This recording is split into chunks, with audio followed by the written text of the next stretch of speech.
Howdy folks, Jay Boone here down at Emerald City Guitars in lovely Seattle, and I'm here today with my pick of the day. So what we have here is an original 1957 Les Paul Jr. And this guitar is pretty special, man. This is one that a guy brought in, and his father bought this guitar brand new. Dad is now deceased, and Dad had it his whole life and played this guitar a fair amount through his lifetime, as his son recalled and relayed to me. And he managed to keep it in a very nice condition and in original condition. At some point, as his son recalled, his dad told him that he had put this Bigsby on in the very early history of this guitar. And that's very evident because this is a very, very old Bigsby from the late 50s. One of the earliest ones we've ever run across, actually. And so that was installed. He couldn't remember if he'd done it at the music store, had Gibson do it, but it's been on there a good long time. And then the bridge here has been notched to accommodate that Bigsby action. It works perfectly, it intonates great, it's very functional and very cool. As we all know about juniors, this is a Les Paul from 1957, and this particular model is a solid mahogany body, mahogany neck, and a Brazilian rosewood fretboard. So you have the single P90, which is a powerhouse on this guitar, big overwound single coil pickup, and your cute little pick guard there to keep you from scratching the top of your beautiful little Les Paul there.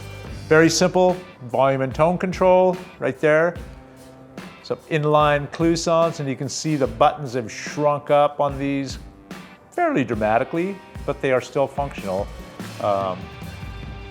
If I were going to use this guitar on a regular basis, I would probably have the buttons replaced, but I'm going to leave them like they are because they still function, so that's cool. So yeah, just the original finish, that cool sunburst. So I can tell that this guitar without the Bigsby was probably a fairly lightweight little Les Paul Jr., but you add that Bigsby there and it's a little heavy on the rear end here, but it sure makes up for it in the cool factor. Yeah, everything's just happening on this guitar. Like I said, it plays great. We got the action set really nice with a set of 10s, and it is ready to rock. One of my favorite guitars, just a very simple one-trick rock and roll machine. Now today, I'm gonna be plugging it through this little Marshall half stack here. So we have a 1979 Marshall JMP 100 watt head with a master volume. They're just a simple, modern 412 Marshall cab. I'm sure this is gonna rock pretty good through that thing, so let's plug it in and see what she sounds like.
So there you have it, my pick of the day, a 1957 Les Paul Jr. with vintage Bigsby trim going through the JMP Marshall head 412 cab.